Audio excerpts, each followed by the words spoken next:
UPSC mentor group पे। देखिए, आज से हम पेड बैच और जो फ्री बैच है वो अलग कर दिए हैं। पेड बैच में फायदा है कुछ, तो बिना पेड पेड वाले में हम कुछ लिमिटेड सोर्स देंगे, ठीक है ना। और प्री के लिए तो आप हमसे पूरा पढ़ लो। प्री से क्या, जब प्री पढ़ के क्या करोगे जब मेंस ही क्लियर नहीं होगा। तो बेसिकली लड़ाई तो यहाँ है मेंस का, ये कोई मायने नहीं रखता। प्री निकाल के कोई तो रंग खान नहीं बन सकता है। प्री तो 1.5 महीना की पढ़ाई है, कायदे से पढ़ें 1 से 2 महीना, तो प्री आराम से क्लियर हो जाएगा। बात है यहाँ लड़ाई पे, कंटेंट कैसे देना है, तर्क कैसे रखना है अपना, और इसको कैसे रिप्रेजेंट करेंगे। आंसर राइटिंग जैसे जैसे करेंगे वो वैसे मिलेगा। सक्सेस, हमेशा कहते हैं ना, सक्सेस के दो के होता है। सक्सेस का एक तो रिवीजन, आप रिवीजन करते रहो, और मेंस में क्या है, आंसर राइटिंग करते रहो। आंसर राइटिंग जितना करोगे उतना ही निखार आएगा, ठीक है। चलिए, अब देखते हैं कि प्री में क्वेश्चन कौन सा बन सकता है जो हम लोग मेंस में पढ़ रहे हैं बेसिकली। और जो दोस्त चाह रहे हैं पेड बैच में जुड़ना, बहुत कम फीस रखा है। आप 9044463632 पे कॉल करके पता कर सकते हैं और पेड कोर्स ज्वाइन कर सकते हैं। और हाँ, कंटेंट भी, मटेरियल भी बनाया गया है, अभी हिंदी मीडियम के लिए है मटेरियल। आप जो मटेरियल लेना चाह रहा है, सेल्फ स्टडी करना चाह रहा है, टू द पॉइंट बनाया गया है। जो बता रहे हैं उसी में से, जैसे मेंस में अभी लेक्चर पढ़ा हुआ डेमो आप लोग देख सकते हैं, ऐसे ही पॉलिटी सबका, सारे 4th पेपर, जीएस के चारों पेपर का कवर होगा। और हालत इतना खराब है, आज तो मार्क्स आए हैं, मार्क्स ऑप्शनल में गोड़ दिया है सबका, ठीक है ना। तो ऑप्शनल हट रहा है तो अच्छी बात है। अभी क्या कर लो, चपक के पढ़ लो, जीएस में स्कोर कर लो, सिलेक्शन पक्का कर लो, ठीक है। फ्री का तो कोई बड़ी बात नहीं है, ठीक है। मौलिक कर्तव्य, मौलिक कर्तव्य के बारे में बताया था कि कहाँ से, सिर्फ प्री फोकस क्वेश्चन देखते हैं कि क्या क्वेश्चन आ सकता है। तो मौलिक कर्तव्य सोवियत संघ यूएसएसआर से लिया गया है, ठीक है। ये मूल संविधान में नहीं था। मौलिक कर्तव्य मूल संविधान में, जो मूल संविधान बना था उसमें नहीं। 42वें संविधान संशोधन जब हुआ था 1976, कब हुआ था, 1976, उन स्वर्ण सिंह समिति की सिफारिश पे जोड़ा गया। तो ये प्री का क्वेश्चन बनता है। और कौन से भाग में है, तो 4th ए में है। आर्टिकल कौन से है, तो 51 ए है। और 10 मौलिक कर्तव्य जोड़े गए थे। 11वां मौलिक कर्तव्य कब जोड़ा गया था, तो 86वें संविधान संशोधन हुआ था 2002 में, तो 11वां मौलिक कर्तव्य जोड़ा गया था, ठीक है। अब प्री का देखो क्या है कि ये सब जितने आर्टिकल हैं ए से लेके, वो सारे पूछा जा सकता है। 51 ए, कैपिटल ए, उसके बाद क्लॉज छोटा सा ए, छोटा ए, ठीक है ना। तो इसमें देखो पहला क्या बोला गया है, 11 मौलिक फंडामेंटल ड्यूटी देख रहे हैं। तो संविधान के आदर्शों, संस्थाओं, राष्ट्र ध्वज और राष्ट्रगान का आदर करना है। बी में क्या बोला गया है कि स्वतंत्रता आंदोलन के आदर्शों का क्या करना है, आदर करना है। सी में क्या बोला गया है कि भारत की संप्रभुता, एकता और अखंडता की रक्षा करना है। और डी में क्या बोला गया है, देश की सेवा करना और राष्ट्रीय सुरक्षा में योगदान देना, ये क्या है, आपका फंडामेंटल राइट है। और ई में बोला है कि भाईचारे को बढ़ावा देना है, धार्मिक और भाषाई बहुलता की रक्षा करना है, मतलब हमारी विविधता को रक्षा करना है, और स्त्रियों को सम्मान देना है, ठीक है। तो ये हमारे ई में बोला गया है। तो ये फंडामेंटल ड्यूटी में क्वेश्चन पूछा जा सकता है कि कौन सा फंडामेंटल ड्यूटी है। सामाजिक संस्कृति, जो कंपोजिट कल्चर है भारत के, उसकी रक्षा करना है, वो एफ में बोला गया है। यहाँ पे जी में ध्यान रखना है कि जी में बोला गया है पर्यावरण की रक्षा करना, लेकिन यहीं पर अंतर बताते हैं, अगर संरक्षण करना बोल दिया होता, संरक्षण कर बोल दिया होगा, तो डीपीएसपी का 48 ए हो जाता, ठीक है ना। तो ये अंतर ध्यान रखना, यहाँ पे कंफ्यूजन होता है, ठीक है। और एच में बोला गया है कि वैज्ञानिक मनोवृत्ति और मानववादी सोच को क्या करना है, विकास करना है। सामूहिक संपत्ति की रक्षा करना और हिंसा से बचना किसमें बोला गया है, आई में। जे में बोला गया है कि व्यक्तिगत और सामूहिक क्षेत्र में श्रेष्ठता लाना है या प्रयास करना है, व्यक्तिगत और सामूहिक क्षेत्र में, ठीक है। और ये 86 संविधान संशोधन द्वारा जोड़ा गया कि अभिभावकों का यह कर्तव्य होगा कि 8 से 14 वर्ष की आयु के बच्चों को शिक्षा प्राप्त करने का अवसर प्रदान करेंगे, ठीक है ना। तो ये ध्यान रखना प्री के लिए। अब आ जाओ प्री के लिए, और कोई इसमें नहीं इंपॉर्टेंट है महत्व, ये मेंस से रिलेटेड है। अब आ जाते हैं कार्यपालिका। कार्यपालिका में भारत का राष्ट्रपति क्या होता है, संवैधानिक प्रमुख होता है। पूछा जाए कि नाम मात्र का कार्यपालिका कौन होता है, तो आप बताओगे प्रेसिडेंट। वास्तविक कार्यकाल का पूछा जाए तो कौन बताओगे? पीएम बताओगे, प्राइम मिनिस्टर बताएगा, उनको बताओगे। और राष्ट्रपति संवैधानिक प्रमुख है किसका? भारत का, ये ध्यान रखना है। आर्टिकल 52 में ये बात कहा गया है कि भारत का राष्ट्रपति संवैधानिक प्रमुख होगा, ठीक है ना। और भारत का प्रथम नागरिक किसे माना जाता है? तब ये प्रेसिडेंट को ही माना जाता है। प्री में क्वेश्चन पूछा जाएगा, ठीक है। योग्यता क्या है होता है? योग्यता के आधार पे बहुत होता है ना कि जन्म के आधार पर नागरिक होना चाहिए, तो नहीं, भारत का नागरिक होना चाहिए, ये ध्यान रखना, भारत का नागरिक। जो प्री में क्वेश्चन फंस सकते हो ना अक्सर, वो यहाँ पे बता रहे हैं कि भारत का नागरिक होना चाहिए। ऐसा नहीं कि जन्म के आधार पे भारत का नागरिक होगा तो ही वो प्रेसिडेंट, नहीं, भारत का नागरिक होगा। और आयु कितना होना चाहिए? न्यूनतम 35 वर्ष है, मैक्सिमम के बारे में नहीं बोला गया है, ठीक है, तो 35 वर्ष होगा, ठीक है। गवर्नर का भी यही सेम एज है, 35 वर्ष। और लोकसभा का सदस्य बनने की योग्यता रखता हो तभी प्रेसिडेंट बन सकता है, तो लोकसभा का सदस्य है। लेकिन वही वाइस प्रेसिडेंट में क्या है? वो राज्यसभा का सदस्य बनने का योग्यता रखता हो। तो ये डिफरेंस है वाइस प्रेसिडेंट और प्रेसिडेंट में, ठीक है ना। और लाभ का पद धारण नहीं करता हो। और लाभ का पद किस अधिनियम में डिफाइन किया गया है? तो लाभ का पद अधिनियम 2006 में डिफाइन किया गया है। और 56 पद को अपवाद रखा गया है, मतलब 56 पद को लाभ का पद नहीं बोला जाता है, और उसके बारे में कोई पूछना ही नहीं है। तो लाभ का पद कौन सा अधिनियम के तहत दिया गया है? 2006 के अधिनियम के तहत, लाभ का पद अधिनियम 2006 के तहत। ये ध्यान रखना, प्री में क्वेश्चन कुछ है, फैक्ट है, याद रखना, ठीक है। निर्वाचन कौन से में है? देखो हमने बताया ना कि आर्टिकल याद रखना बड़ा आसान है। 53 क्या है कि शक्ति, 3 वर्ड है तो 3। 54 में निर्वाचन, निर्वाचन में 4 वर्ड है तो निर्वाचन में 54, ठीक है। तो ये ध्यान रखना है कि 54 में क्या है? निर्वाचन है। अब निर्वाचन में प्री में पूछा जाता है तो कौन होता है? लोकसभा, राज्यसभा, ठीक है। और स्टेट के जो विधानसभा है, विधानसभा, दिल्ली और पुडुचेरी, ये हमारा क्या होते हैं? पार्टिसिपेट करते हैं। लेकिन कौन पार्टिसिपेट करते हैं? लोकसभा के, राज्यसभा के, या जितने ये हम बताए हैं उसके निर्वाचित सदस्य ही, क्या निर्वाचित सदस्य ही वोट देते हैं। ऐसा नहीं कि मनोनीत भी करते हैं, नहीं, मनोनीत नहीं करते हैं, ठीक है ना। तो ये ध्यान रखना, मनोनीत नहीं करते हैं। वही वाइस प्रेसिडेंट में क्या है? सब करते हैं, निर्वाचित और मनोनीत भी करते हैं। लेकिन यहाँ पे दायरा ये नहीं होते हैं, ये नहीं होते हैं, अर्थात वाइस प्रेसिडेंट में कौन आ जाएगा? वाइस प्रेसिडेंट में लोकसभा और राज्यसभा आ जाता है, ठीक है ना, ध्यान रखना। तो ये निर्वाचन की बात होगी। और यहीं पे कंपैरिजन करते चल रहे हैं। दूसरा प्री में क्वेश्चन पूछा जाता है कि एमएलए और एमपी का वोट क्या समान होता है? मूल्य, जो वोटों का मूल्य होता है, इन दोनों का समान होता है? नहीं होता है। एमपी के वोटों का मूल्य एमएलए के मूल्यों से क्या होता है? ज्यादा होता है, बराबर नहीं होता है। तो ये ध्यान रखना। कैसे निकालना है? ये मेंस की बात है, ये इसमें नहीं है। हाँ, निर्वाचन कोटा क्या है? तो वो है 50% प्लस 1 है निर्वाचन कोटा। किसका? राष्ट्रपति का या उपराष्ट्रपति का। दूसरी बात है कि कैसा होता है प्रेसिडेंट और वाइस प्रेसिडेंट का चुनाव कैसे होता है? तो अप्रत्यक्ष होता है। कैसा होता है? अप्रत्यक्ष होता है। और कौन कौन पार्टिसिपेट करता है? पीछे बता दिया, ठीक है। अनुपातिक, अनुपातिक होता है, ठीक है। और एकल संक्रमणीय या हस्तांतरणीय मत पद्धति से होता है, दोनों का, ठीक है ना। तो ये ध्यान रखना यहाँ पे। अब निर्वाचन की प्रक्रिया या एकल संक्रमणीय मत पद्धति क्या होता है? ये प्री के लिए नहीं है, मेंस में लिखा जा सकता है, क्योंकि अभी प्रेसिडेंट का चुनाव हुआ है तो मेंस में इसका आ सकता है, ठीक है ना। इसकी आलोचना करना है कि क्यों प्रत्यक्ष रखा है, अप्रत्यक्ष रखा है, प्रत्यक्ष क्यों नहीं रखा है। तो ये मेंस के लिए हो जाएगा, इसका कोई यहाँ पे जिक्र नहीं है प्री में, यहाँ से क्वेश्चन नहीं आएगा, ठीक है। तो ये ध्यान रखना है। हाँ, एक चीज और ध्यान रखना है कि जब प्रेसिडेंट का चुनाव जिसको लड़ना है तो 50 प्रस्तावक होना चाहिए,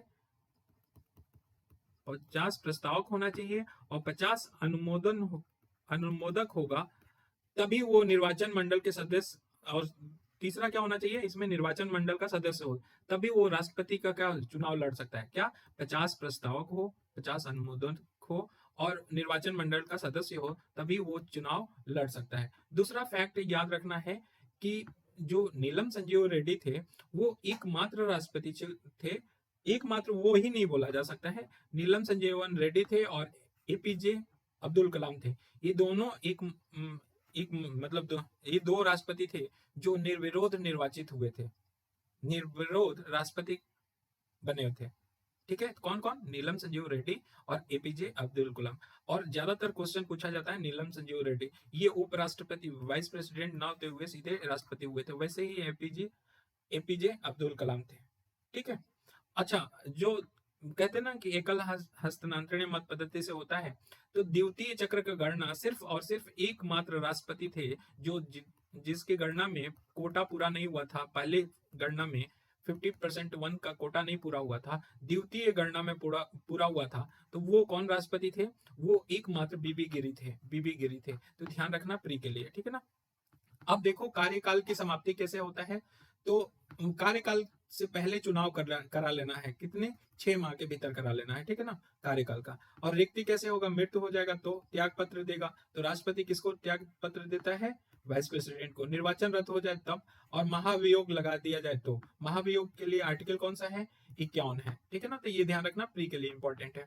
अब देखो कि रिक्ति हो जाता है, प्रेसिडेंट का पद रिक्त हो जाता है, तो प्रेसिडेंट मान लो कि मृत्यु हो जाता है या रिक्त कर देते हैं, त्याग पत्र देते हैं, तो कौन बनेगा उसके बाद? प्रेसिडेंट। तो कार्यवाहक प्रेसिडेंट के रूप में, कार्यवाहक प्रेसिडेंट के रूप में उपराष्ट्रपति आएगा। अगर मान लो ये भी नहीं हो तो कौन बनेगा? तो सुप्रीम कोर्ट का मुख्य न्यायाधीश बनेगा। मान लो ये भी तब ना हो तो सुप्रीम कोर्ट का वरिष्ठ न्यायाधीश होगा उसको बनाया जाएगा। लेकिन सुप्रीम कोर्ट के वरिष्ठ न्यायाधीश के बाद कौन बनेगा? इसके बाद संविधान क्या है? मौन रहा है।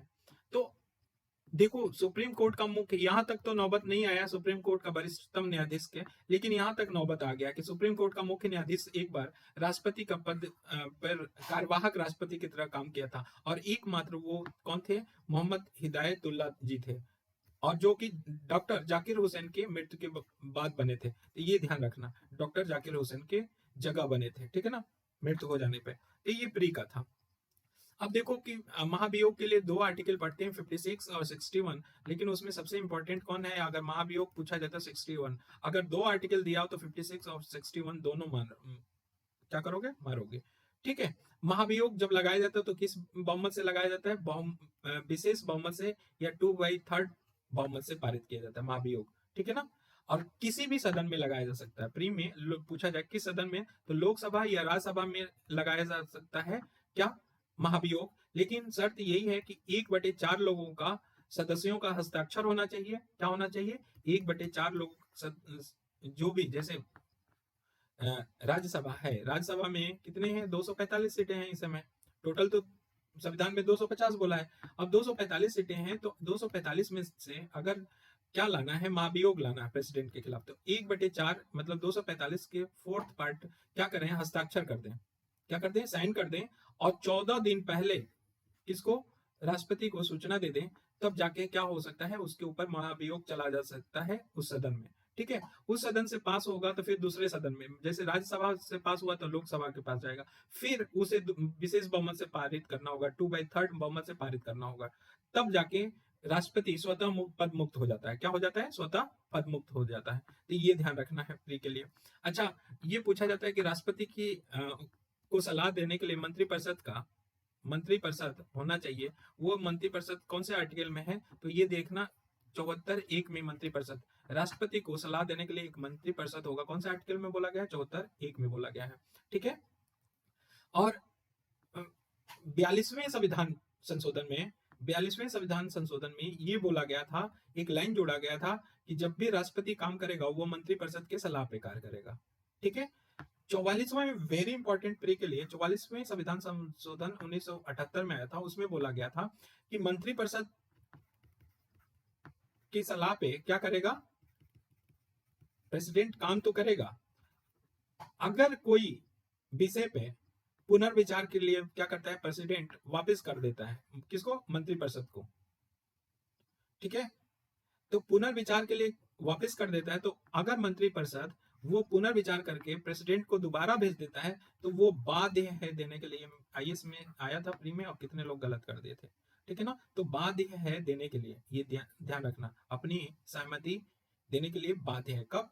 जब मंत्रिपरिषद क्या कर दे, किसी विषय पे अपना सलाह दे, तो हो सकता है कि राष्ट्रपति उसको फिर से कहे कि पुनर्विचार कर लो भैया कुछ। अब फिर मंत्रिपरिषद क्या करे? वो अपना सलाह सेम रखे और राष्ट्रपति के पास भेज दे, तो उस पे अपना सहमति देने के लिए बाध्य है कौन? राष्ट्रपति। ये ध्यान रखना। ठीक, अब आ जाओ जो प्रशासनिक शक्तियां हैं, तो राष्ट्रपति की कौन कौन सी शक्तियां होती हैं ये जान लो। राष्ट्रपति की शक्तियां होती हैं, एक तो बताया क्या इससे पहले नहीं बताया है, ठीक है। तो प्रशासनिक या कार्यपालिका शक्ति, दूसरा क्या? विधायिका शक्ति, तीसरा अध्यादेश जारी करने का। अध्यादेश जारी करने का कौन सा आर्टिकल है? 123 है, ठीक है, अध्यादेश जारी करने का। क्षमा दान करने की शक्ति है, क्षमा दान करने की। आपात काल की घोषणा करने की शक्ति है, ठीक है। तो कितने हो गए? 5 हो गए। तो ये 5 है, और एक छठा है लास्ट, वीटो करने की शक्ति किसके पास है? ये राष्ट्रपति के पास है। तो 6 है, 6 इंपॉर्टेंट बता दिया, ठीक है ना। और कुछ फैक्ट हैं जो प्री में पूछे जाते हैं, तो ध्यान रखना कि जो भी संवैधानिक पद होते हैं उस पे अध्यक्ष का चुनाव कौन करता है? संवैधानिक पद के पदाधिकारियों का चुनाव नियुक्ति कौन करता है? प्रेसिडेंट करता है। जैसे कैग है, ठीक है, कैग है, अटॉर्नी जनरल है। जैसे कमीशन का, नेशनल एससी कमीशन जो हो गया उसका अध्यक्ष, ठीक है, एसटी कमीशन का अध्यक्ष, ठीक है, यूपीएससी का अध्यक्ष। तो ये सब कौन करता है? प्रेसिडेंट करता है। और सशस्त्र बलों का सर्वोच्च कमांडर कौन होता है? प्रेसिडेंट होता है, ठीक है। युद्ध होने का और शांति का घोषणा कौन करता है? प्रेसिडेंट करता है, ठीक है। और विदेशों में भारत का प्रतिनिधित्व कौन करता है? तो विदेशों में भारत का प्रतिनिधित्व जो करता है वो प्रेसिडेंट करता है, पीएम नहीं करता है, ठीक है ना। ये ध्यान रखना। तो ये हो गया। अब आ जाते हैं कौन से आर्टिकल में ये बोला गया है संसद के बारे में बात कहा गया है। तो संसद के बारे में बात किया गया है कौन सा? 79, 79। 79 में क्या है? संसद किन आधारों पे बनता है? क्या है संसद के? तो देखो, प्रेसिडेंट होता है, लोकसभा होता है और राज्यसभा होता है। राज्यसभा, लोकसभा, प्रेसिडेंट, ये 79 का है, और यही संसद होता है। तो संसद के 3 अंग होते हैं। क्या होते हैं? 3 अंग होते हैं, ठीक है। 12 सदस्यों का मनोनयन किसमें करता है? राज्यसभा का करता है कौन? प्रेसिडेंट करता है। तो कितने सेक्टर से करता है? 4 सेक्टर से। साहित्य, कला, विज्ञान और समाज सेवा। साहित्य, कला, विज्ञान और समाज सेवा से सिर्फ 4 सेक्टर से करता है। जबकि गवर्नर जब पढ़ेंगे विधान परिषद तो वो 5 सेक्टर का करता है। अब सोचो पांचवा कौन सा है, ठीक है ना। तो ये बहुत इंपॉर्टेंट है, ध्यान रखना। समाज सेवा है यहाँ पे, ठीक है। एंग्लो इंडियन और समुदाय के लिए था, लेकिन 104वें संविधान संशोधन द्वारा उसको हटा दिया गया, तब बात ही खत्म हो गई, ठीक है। और 103 संविधान संशोधन किससे जुड़ा हुआ है? ईडब्ल्यूएस से जुड़ा है। 101 जीएसटी से जुड़ा है, ये याद रखना, कभी भी मिलाने के लिए आ जाएगा। अध्यादेश जारी करने का कौन सा है? 123 है, ठीक है ना। अध्यादेश जारी कब करेगा? जब संसद का सत्र नहीं चल रहा हो, सत्र न चल रहा हो और कोई जरूरी बात हो, कोई जरूरी विषय है, उस विषय को लागू करना जरूरी है, तो क्या कर सकता है? प्रेसिडेंट अध्यादेश जारी कर सकता है। लेकिन लेकिन 6 हफ्ते के अंदर 6 हफ्ते के अंदर 6 हफ्ते के अंदर क्या करना होगा? संसद को अनुमोदन करना होगा जैसे ही संसद सत्र आता है। अगर नहीं करता है तो वो अध्यादेश क्या हो जाएगा? समाप्त हो जाएगा। तो 6 हफ्ता है, 6 हफ्ता, 6 महीना नहीं है, 6 हफ्ता है, ध्यान रखिए बच्चा, ठीक है ना। अब आलोचना जो किया जाता है अध्यादेश का, वो प्री के लिए नहीं है, इंपॉर्टेंट मेंस के लिए है, ठीक है। क्या अध्यादेश जारी करने की शक्ति समाप्त कर देनी चाहिए? ये एनालिसिस करने के लिए हमने केस स्टडी बताया था, ठीक है। तो ये क्वेश्चन नहीं पूछा जाएगा। अब आ जाओ प्री में वीटो की शक्ति। वीटो की शक्ति 4 प्रकार की होती है, ठीक है। एक होता है एब्सोल्यूट वीटो, जिसको अत्यंतिक वीटो बोलते हैं। दूसरा होता है विशेषित वीटो, जिसे क्वालिफाइड वीटो बोलते हैं, सस्पेंशन होता है तीसरा, और चौथा है पॉकेट वीटो। देखो यहाँ पे हमारे यहाँ क्वालिफाइड वीटो नहीं होता है। बाकी भारत के राष्ट्रपति 3 वीटो जारी कर सकता है। कौन कौन? एब्सोल्यूट वीटो, सस्पेंसिव वीटो और जेबी वीटो, ये ध्यान रखना। तो ये 3 वीटो जारी कर सकता है। अब तीनों वीटो के बारे में जानना है कि अत्यंतिक वीटो क्या होता है। तो ऐसा वीटो समाप्त न किया जा सके, ये कौन करता है? ब्रिटिश एग्जाम्पल दिया है। तो अत्यंतिक वीटो में ऐसा वीटो होता है जिसे समाप्त नहीं किया जा सकता है, ठीक है। निलंबकारी में क्या होता है कि ऐसा वीटो होता है जो साधारण बहुमत से अगर संसद पारित कर दे तो वो समाप्त हो जाए वीटो। और पॉकेट वीटो क्या है? तो किसी विषय पे निर्णय लेने में क्या करे? पॉकेट में रखे ही रहे और निर्णय न ले, ठीक है। और उसको लागू होने से व्यवहार रूप से रोक देता है, क्योंकि उसको पेंडिंग रखा रहता है, पॉकेट में ही रखा रहता है प्रेसिडेंट, इसलिए वो उसको पॉकेट वीटो बोला जाता है, ठीक है ना। तो जैसे पॉकेट वीटो का एक एग्जांपल है कि ज्ञानी जैल सिंह ज्ञानी जैल सिंह ने 1986 में डाकघर संशोधन विधेयक को पारित होने से रोका था पॉकेट वीटो से, ठीक है। आर्टिकल 111 वेरी इंपॉर्टेंट है। आर्टिकल 111 क्या करता है, बोलता है कि अगर कोई संसद से पारित होके आता है विधेयक, संसद से पारित होके आता है विधेयक, तो उस पे राष्ट्रपति क्या करते हैं, अपना अनुमति देता है या उसको पुनर्विचार करने के लिए लौटा देता है, पुनर्विचार के लिए। अगर पुनर्विचार के लिए लौटा देता है, फिर से संसद क्या करे, उसको भेज देता है, तो राष्ट्रपति उस पे देने के लिए बाध्य है, जो पीछे बढ़ चुके हैं, सहमति देने के लिए बाध्य है, ठीक है। ये प्री का ध्यान रखना। अब आ जाओ क्षमादान की शक्ति। क्षमादान की शक्ति कौन से आर्टिकल में है, 72 में है, वेरी वेरी इंपॉर्टेंट। और क्षमादान की राष्ट्रपति की कितनी है, 5 है, और पांचों इंपॉर्टेंट है। और इंग्लिश में भी ध्यान रखना, हिंदी वाले इंग्लिश में भी ध्यान रखना। क्षमा को बोलते हैं पार्डन, लघुकरण को बोलते हैं कम्यूटेशन, और परिहार को बोलते हैं रिमिशन, और विराम को बोलते हैं रिस्पाइट, निलंबन को बोलते हैं रिप्रेव, ठीक है। तो अब ये क्या होता है, बड़ा सिंपल वे में समझते हैं, इसमें प्री में क्वेश्चन बन जाएगा। तो क्षमा का मतलब होता है कि अपराधी को सजा ही से क्या कर दे, मुक्त कर दे। लघुकरण का नाम से ही पता रहा है कि दंड के प्रकार को बदल के हल्का दंड देना, क्या करना है, यहाँ पे प्रकार ही चेंज कर दें। लेकिन परिहार में क्या कर रहे हैं, दंड की मात्रा को कम कर रहे हैं, जो मात्रा है उसको कम कर रहे हैं। जैसे 1 साल है तो 6 महीना कर दे रहे हैं, ठीक है। विराम में क्या है, किसी मानवीय तथ्य के आधार पर क्षमादान देना। विराम में क्या होता है, मानवीय तथ्य को कंसिडरेशन किया जाता है और क्षमादान करना। जैसे प्रेग्नेंट वुमेन है, वो प्रेग्नेंट वुमेन को क्षमादान करना देना मानवीय तथ्य के आधार पे, इसको विराम बोलते हैं। निलंबन क्या होता है, निलंबन में मतलब मृत्युदंड के क्रियान्वयन जो हो रहा है उसको रोक देना, मृत्युदंड को एक्सक्यूट होने से क्या कर देना, रोक देना, निलंबन वो होता है। तो ये 5 प्रकार के पूछे जाते हैं और अक्सर कंफ्यूज होते हैं, तो ध्यान रखना, ठीक है ना। बाकी क्षमादान के ऊपर केस हैं, वो इससे जुड़े हुए नहीं है प्री में, ठीक है। अगर डिटेल में पढ़ना है तो आप लोग, इससे पहले हमने पढ़ा रखे हैं, ये तो रिवीजन है, इससे जस्ट पहले वाले वीडियो 5 नंबर लेक्चर आप लोग पढ़ लेना, मेंस में भी काम आ जाएगा, प्री में भी आ जाएगा, ठीक है। अब ये है शत्रुघ्न सिंह केस, इसमें ध्यान रखना है, इसमें बोला गया, सुप्रीम कोर्ट ने बोला कि किसी को अगर जैसे क्या कर रहे हैं, प्रेसिडेंट के पास 2 है कि फांसी की सजा से माफी दे दे या कैंसिल कर दे और उसको फांसी हो जाए। तो फांसी जैसे ही वो कैंसिल कर देगा याचिका, कौन, प्रेसिडेंट कर देगा, तो ऐसा नहीं कि पहले या दूसरे दिन लटका देंगे फांसी पे, नहीं, कम से कम कितने दिन होने चाहिए, 14 दिन होने चाहिए। और कौन से केस में बोला था, शत्रुघ्न सिंह केस में, ये प्री के लिए बता दिया, ठीक है।